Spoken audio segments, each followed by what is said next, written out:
turabahaye mwiriwe bakunzi b'ikiganiro ngerurira kaze muri kino kiganiro cy'uyu munsi Thierry Sabira ni jewe ndiko ndagishikiriza mu buhinga bw'ivyuma ndiko ndayifashwamwo na Raja Tunga niwe ariko aratuma amajwi abashikira neza mu buhinga ngurukana bumenyi Patrick niwe ariko aradufasha kugira ngo amasanamu abashikire neza nongeye kuba kaze uyu munsi muri kino kiganiro aho tuza kuvugana kubijanye n'impano canke n'umwuga wo kwivuga amazina mu bwoko bw'amazina yitwa slam tukaba dufise n'uwivuga ayo mazina no munyavyese nkuko dusanzwe twaramaze kubibamenyesha rero mu bwoko bw'ivyese slam ni kimwe uyu munsi ugwaruka rusigaye rukoresha kugira ngo bashikirize ikiri ku mutima bashikirize uko babona ibintu mu kibano babona ibintu mu gihugu babona ibintu kubijanye na kahise kubu mbese na kazoza tukaba twaronse umutumire akaba yitwa Fleurette akaba ari ngaha n'umuslameuse akaba nawe nyene yivuga amazina wewe asigaye asohora n'amasanamu kubijanye n'ivyo vyese vyiwe kaze mu kiganiro ngerurira murakoze cyane urashaka kutwibwira gato Fleurette mu mazina y'abavyeyi baguhaye utwibwire gato kugira ngo abariko baradukurikirana bakumve bakumenye Jenny yitwa Fleurette Dukenguruke nk'abantu myigeme w'umurundi kazi mu byo nsanzwe nkora mu buzima busanzwe nkora mu gisata ca informatique nkakora n'ibintu vya communication graphic designer hambavu y'ivyo arico catumye n'umunsi mba ndi ngaha ndi umunyavyese muri rw'igifaransa twita umuslameuse nkaba nevoluwa muri collectif yitwa Jewe Slam aho dufashanya n'urundi gwaruka kugira tugerageze ivyiyumviro dufise tubishikiriza abandi tubisabikanye n'abandi ego nkuko muje kuvyumva Fleurette aje kutwibwira gato urashoboye kutubwira ingene vyaje muri wewe kugira ngo utangure kuja mu vyese hanyuma uhitemwo ubwoko bw'ivyese bwo kuvuga slam kubera kutavuze amazina y'ikirundi kubera iki utagiye kuba umunyavyese mu bundi buhinga kugira ngo ushikirize ikiri ku mutima ugahitamwo kuvuga icese cyo mu bwoko bwa slam mugabo kenshi tuvuga yuko kenshi batubajije slam kirundi dukunda kuvuga ko ari kwivuga amazina nuko juste vyabaye un peu moderne bija mu rurimi rw'igifaransa mugabo no mu kirundi dora tubikora ingene vyanjemwe je nari mfise umugenzi yitwa Linkalika Mugisha niwe yari asanzwe agira ivyo vya slam nibaza yuko à l'époque yari influence kuko hari muri 2015 nari mpejeje école secondaire nagize un peu influence yiwe ntangura kwiyinteressa ku bintu yari karakora nanje ntangura kwandika buke kenshi bama bavuga ati ategeza ko ari umuntu asoma gose yandika gose mugabo jewe n'ukuri ico gihe nta kintu na kimwe nakora ni ibintu nize hama plus naza nandika ndavyiga hama ndashobora kwiyameliora kuko kenshi uri kurandika baragukosora ati gira ukunuku hama nawe ukagerageza kwiyameliora la fois prochaine nuko jewe vyanjemo niwo mugenzi yamfashije mu misi ya mbere hanyuma nanje ndabandanya amazina y'ikirundi afise igaruka ry'amajambo aho bica vyerekana uburyohe bw'ururimi rw'ikirundi hanyuma turabibona mbere no mu mazina yo mu bwoko yo mu rurimi rw'igifaransa no mu rurimi rw'icongereza baragerageza kuryohera umuntu ariko aravyumva kugira ngo baheraheze muri rya garuka ry'amajambo canke ry'amavuga canke ry'amatsitso kugira ngo biboneke yuko ari uburyo ni naco gituma bayise poezi rero mbega mwebwe muri slam iryo garuka ry'amavuga ry'amazina n'ibindi mbega murabikurikiza canke mwebwe mufise ubundi buryohe mushikiriza muri ico cese cy'ubwoko bwa slam kenshi iyo dutanguye slam batubwira ngo ni art ngwiri libre umva yaje un peu gukuraho ivyo bintu ayo mategeko mugabo kenshi uko ugenda uravansa muri carrière yawe niho ubona yuko kugira texte yawe igira uburyohe nkuko yejeje kubivuga kenshi dukoresha donc igire une forme artistique binaryohere n'abantu bitume umuntu akumviriza usanga ivyo bintu natwebwe turi oblige kubishiramo kugira biratuma texte yawe iryoha cyane kandi bakabona ati uyu ni umu artiste mugabo twama tuvuga ati iciyumviro nico dushira imbere muri Islam iciyumviro cawe ushoboye kugishikiriza neza abantu bakakumva kuko ari gihe ushiramo n'ivyo uvuga ngo kugira ngo biryohe ugasanga wataye essence y'amajambo uri kuravuga twe tuvuga ati le fond iciyumviro cawe wagishikirije uko uvyifuza twebwe ico nico dushira imbere mu bisanzwe reka tubanze twumwumvirize Florette muri imwe muri mu cese ciwe Islam yakoze yatubwiye uko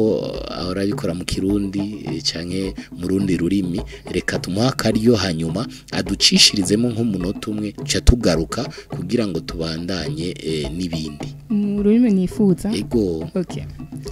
À travers ce texte, c'est mon cœur qui s'exprime. Derrière chaque mot se cache un œil qui a vu, une oreille qui a entendu et surtout une bouche qui s'est tue. Je suis une arrière petite fille d'une grande lignée. Ça fait plusieurs décennies qu'on se nourrit de leurs histoires. Que les femmes portent un fardeau historique que la société esquive. À chaque kilomètre carré, elles souffrent à cause d'une décision prise par quelqu'un. Celle de baigner dans un vague système mis en place par quelqu'un. Mère. Comment puis-je gérer mes sentiments face à l'avenir, au moment où j'hérite le non-respect de nos droits et la peur de réagir?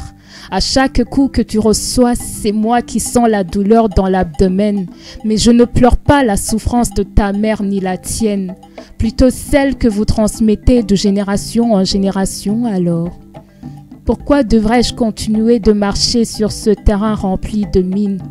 Est-ce que suivre vos pas, ce n'est pas en quelque sorte creuser la tombe de ma propre fille? L'humain actuel espère le changement dans une autre vie. Alors que dans celle-ci, nous sommes des milliers à en payer le prix. Ego tugiye kumwumva kandi nawe yariko aravuga mu rurimi rw'igifaransa ducire ku mayange mbega icyo cese cawe cavuga kubiki ni nubuhe butumwa ushikiriza muri icyo cese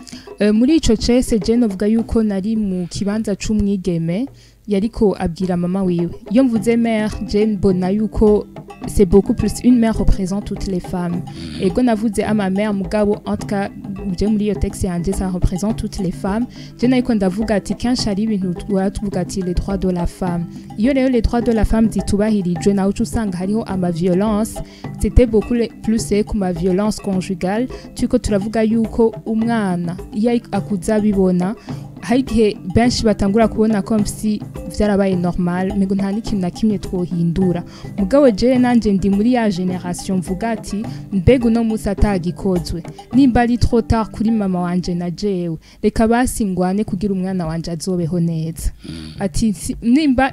kubera hari kuntu mu Burundi hariyo la culture du silence usanga aho tubaye vyama biba abo bafasoni turabazi mugana amavuga ati twohagurukira rimwe ntiturindire le 8 mars ntiturindire ayo majournée mugabo abe une lutte de tous les jours mbega niho bihinduka mugaca mvuga ati est-ce que ninaguma mbandanya nca muri yo culture batubwira ati oya nta kuvugira hejuru ibintu nk'ivyo oya tubihore est-ce que jenzo wandiko nkora iki ku mwana kugira umwana wanje azobeho neza abe mu Burundi bubahiriza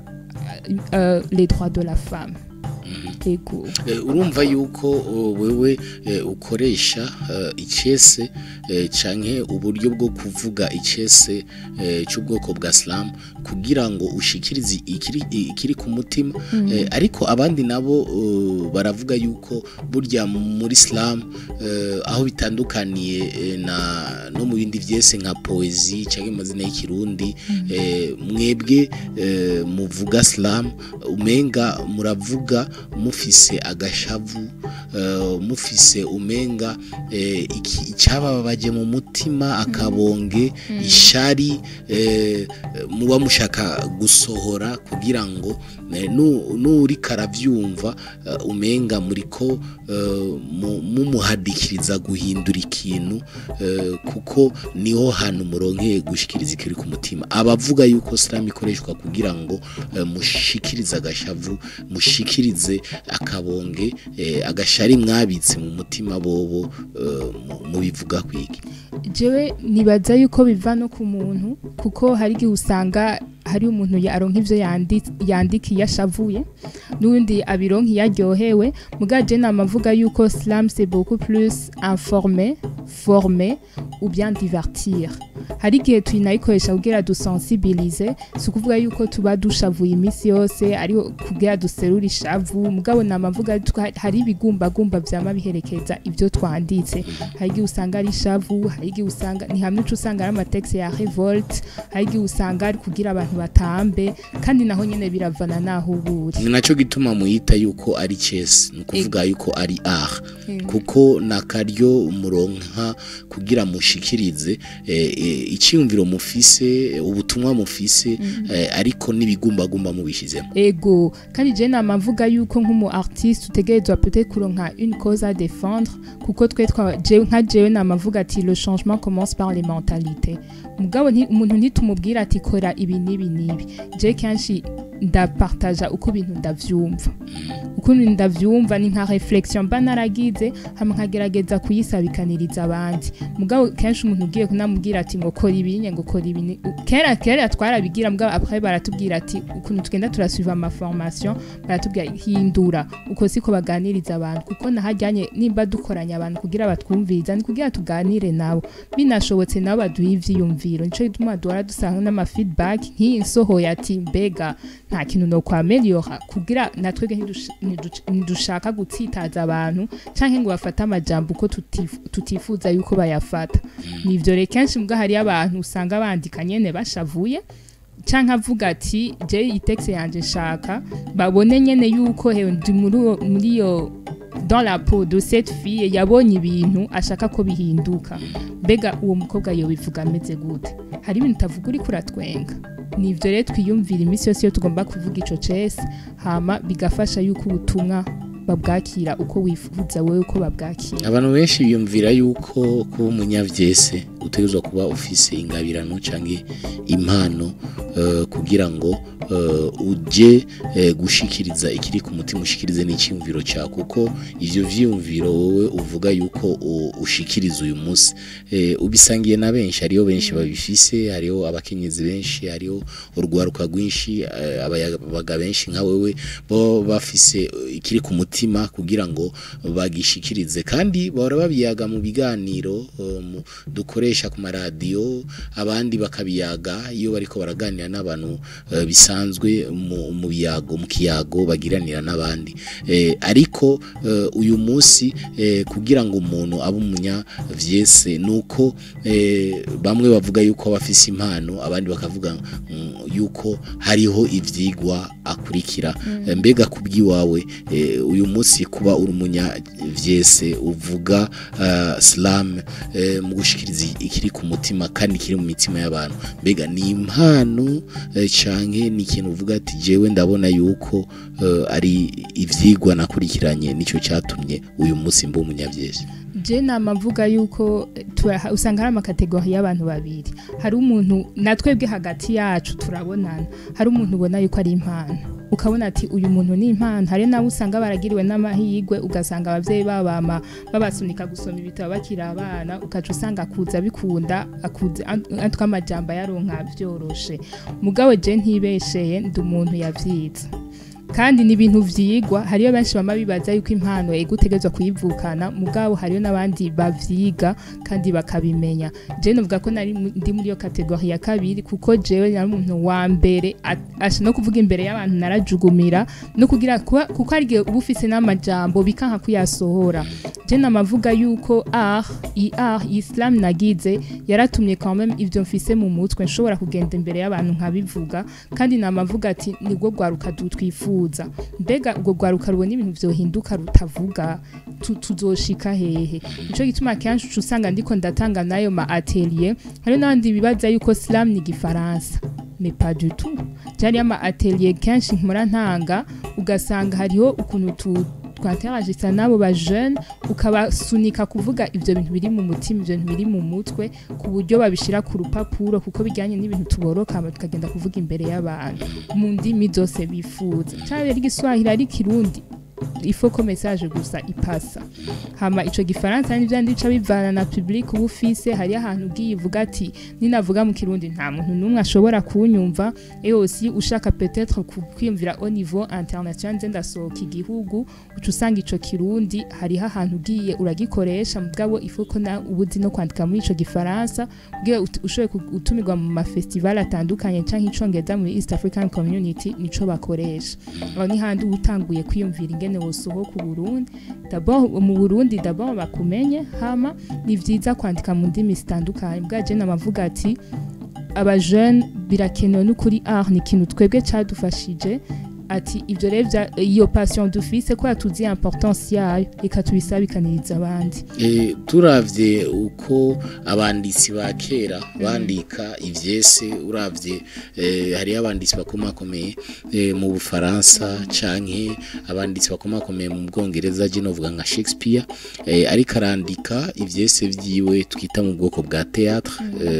abakina amateatre baramuzi Shakespeare ariko muri bijya vyese yarashira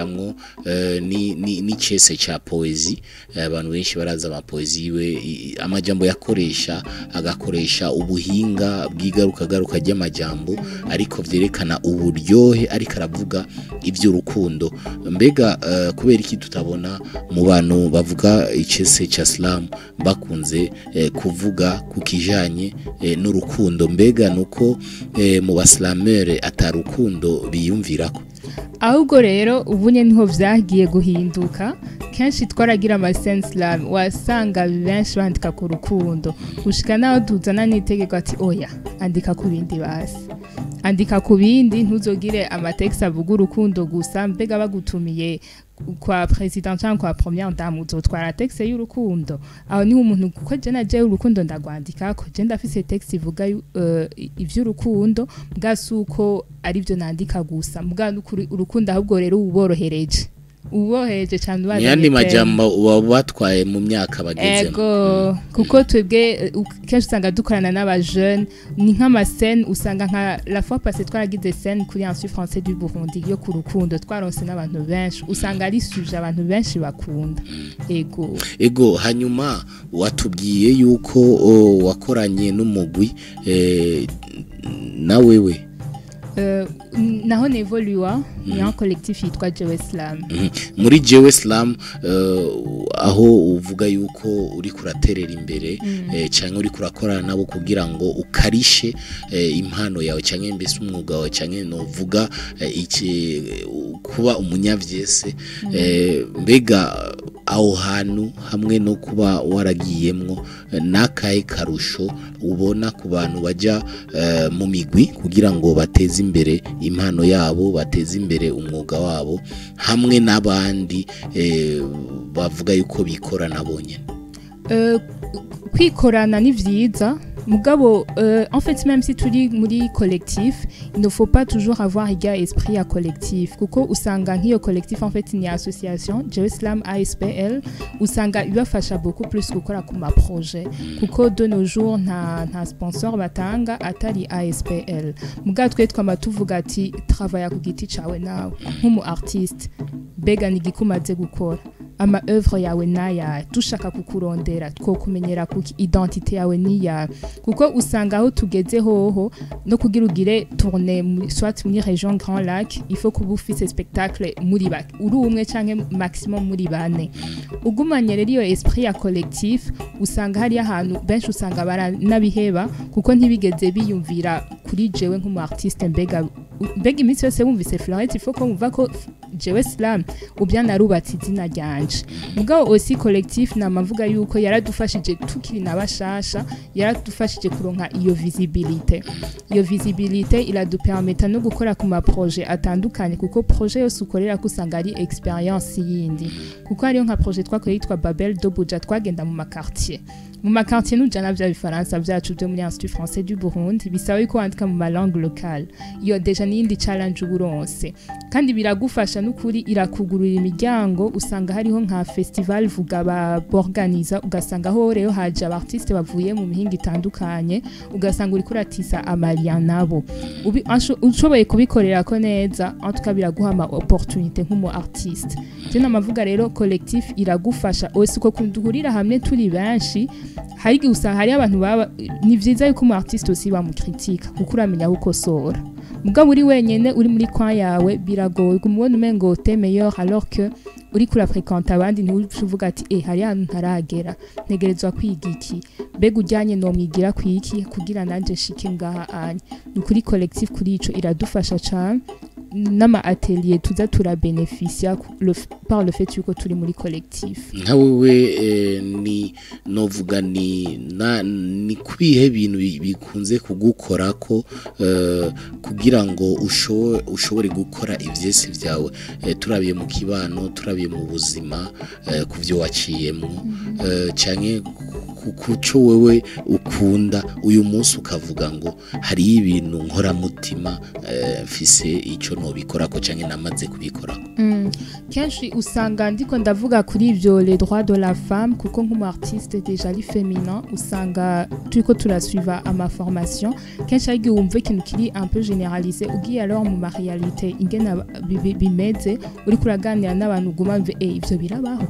ivyo biracari ukamengo ni ibintu twarenganye mugabo ugasanga ni ibintu bigihari soit hari ukuntu peut-être byarahinduye une autre forme ama violence agendara uko twevoluwa ugasanga n'umuntu wakwibaje ko atobikoze ugasanga arabikora ivyo rero nivyo vyama bimpinyota deja yo kwandika kuri iyo sujet hama ikindi naco ni beaucoup plus la jeunesse ari ge bicwa no kutamenya kubera je namavuga hariho ibintu usanga abavyeyi batatuganiriza et surtout les sujets tabous nko avuze ugo rukundo kenshi usanga baca hejuru ugasanga hari ibintu bikenewe quand même ko tuganira iyo rero ukoze ama atelier nabo ba jeune ukagerageza ingene mu bikora sous forme artistique usanga deja biri intéressant uri kuriyumvira kuko usanga hari unasanga hari ibintu vyinshi banakurusha ukiyumvira iyo bavyigiye ukabura ugasanga rero n'ama information mabi bafise nico gituma kenshi natwebwe turarondera aba expert tukagira ama échange hama kugira natwebwe dushobore kugenda kwigisha quand même ibintu natwebwe twigishijwe n'aba expert bindi navyo ni la société je ndakunda ku bintu hari akajambo kama kangida imisi yose kavuga si on trouvait 1000 raisons de s'aimer sans aucune raison donc ni twame dufite impamvu yo gukundana timbega ujyanye umukunda ata mpamvu kuko kuri jewe camvuga ati ivyo bintu vy'amashano ivyo bintu vy'amashari tubona muri société yacu que ça soit même ibyo bintu byaba twama twinyegeza toujours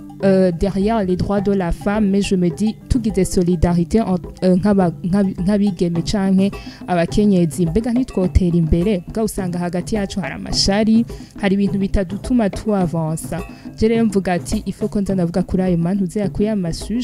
amasuje nayo ndayaronka gutandukanye ndashobora kuba ndiko ndakuganiriza kaza mvise nk'i texte ndibuka yuko tweko tuvuga kuri ibyo droits de la femme cyaza juste akamo mère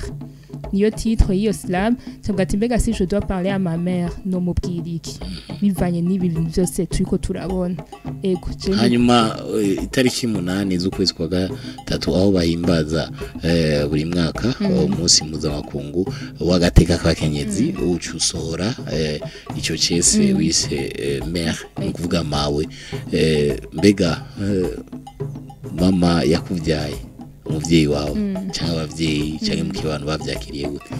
bavyakiriye neza barambagije juste mu gituma nayisohoye muri iyo journée mugabo je navuze ati d'abord ni journée ya mbere tuva twiko turatira attention aho nyenda nimba nshaka gupasa message c'était le moment idéal kugira abanyumvirize mugabo aussi ndavuga ati même si kuko je naje le 8 mars ego c'est pour célébrer la femme mais aussi mvuga ses luttes et ses réalisations nimba rero tuko kenshi mugabo amabi bagira ku kantu rero mtimbego uwo munsi wahabaye kubera iki hama nkavuga ati jewe kuri jewe ni ciyumviro canje twari dukwiye plutôt kwiha un objectif X ku kintu twifuza ko gihinduka hama par exemple le 8 mars ya 2025 tukaraba ko twagishitseko kuko umengo numunsi uduhuza hama le 9 mwe usacasubira mu vyiwiwe ntidusubira no kubivuga alors que peut-être twihaye objectif kenshi nkunda kuvuga je ku bintu by'ama violence fait ma violence abakenyezi bagirirwa namavuga ati mbega ko muri quartier usanga bazwi ku kazi hage bamavuga ujyanye yamakubitwa mbega abo bakenyezi bakora iki muri uyo mwanya kenshi usanga ati ivyo ntibindaba ivyonye mugabo namavuga ati twese duhagurutse nukuri tugafatana mu mugongo tukagira une solidarité d'abord en tant que femme nukuri kwimana twokora ibintu byinshi bitandukanye mbega mu byo wavuze ngaha mu kibano cyacu canke turabiye ku muco umengaha mu gihugu cyacu hari umuco wo kunuma ku bakenyezi cyane canke kubigeme mbega nivyo bifatiye ku muco w'ikirundi aho bavuga ngo nta nkoko ibikisaki hari ego je namavuga yuko imico quand même turayikurikiza mugaye ifo ko kuraba yuko uwo muco mbega uratufavoriza kuko moi je me dis yuko hari ibintu bigenda birevolua avec le temps uko tugenda turavansa kuko twese turi conscient yuko kuvuga quand même niyo hariyo liberté d'expression umuntu reka peut-être kumuburira indero ureka kumutuka ubwo ushikirije iciyumviro cawe je nibaza yuko atakibazo na kimwe giba gihari twagomba tuce tubaza nka wowe nk'umunyavyese uyu munsi uravye igihugu cy'u Burundi aho kigeze bifatiye ku muco bifatiye kugwaruka uko ruriko rurigenza mbega woshikiriza iki namba ari impanuro namba ari uko bibona namba ari cyo hinduka namba ari cyo ugwaruka gohinduka cyane cyane ku bwa kazoza kabo kugira ngo bitegurire kazoza kabo mbega bogira iyihe ngendo iyihe nyifato je namvuga yuko d'abord nk'umujeune nka jewe kenshi nkunda gukorana n'abajeune usanga kenshi no musi muri jeunesse wariko yitwaramwo nabi kuko peut-être nta vision afise dans 5 ans bega je nshaka kubiki en plus bakamavuga twebwe Burundi bwejo muga quand même j'admire yuko en ce qui concerne ibintu vy'umwigeme ubunye biriko birevolua en tout cas ari ibintu yuko turarengana ubunye umwigeme baramwemera kwaja kwishure nawe akaronka ubumenyi nk'abandi muga je namavuga ati nk'umujeune bega nimba igihugu no musi kimeze gutya ejo twifuza ko habiki bega no musi twiko dukora iki kugira ejo dushike aho twifuza kenshi usanga benshi bica bavuga ati je ntibindaba ni vyabariya nico gituma namvuga ati ifo gukora abo bajeune nkunda kubaganiriza d'abord ivyo vyiyumviro vyabo bashobore kubishikiriza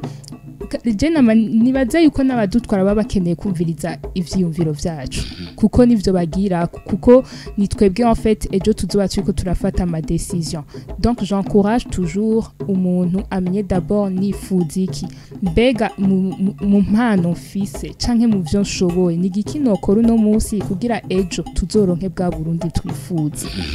mu guhereza ikiganiro cyacu ni vyese bingaye byo mu bwoko bwa Islam maze gusohora mbega umuntu ashaka gukurikirana yo bisanga hehe yo gukurikirana gute kugira ngo aguma amenye Fleurette ibikorwa vyiwe aho bigeze iyi mère ni cese cambere shoboye gushira habona mugabo ndabemereye yuko ubunye n'ukurindi ku kivi ndiko ndakora ikindi muzokironka vuba en tout cas sinzosubira kubanyoteza mais en même temps à part ibinye vy'ama audio ou bien ama vidéo duhora dukora ama scène slam atandukanye ou bien tugacréer ama spectacle donc ndaba yuko bonkurikirana ku ma réseaux sociaux Facebook Instagram no ku rubuga rwa X aho nitwa Fleurette Duk ni DUK Dukenguruke donc ivuye muri Dukenguruke yego kandi babandanye bagenda kuraba mer bayipartager n'abandi bayisabikanya et surtout ndakeneye ama feedback yanyu ego ni mumbwire ico muvyiyumvira ko namwe murakoze cyane Fleurette kubona witavye akamo kuri Radio Kazoza FM twizere yuko muzobana yamutera imbere murakoze cyane turabashimiye namwe mwese mwariko murakurikirana ikiganiro cyari ngerurira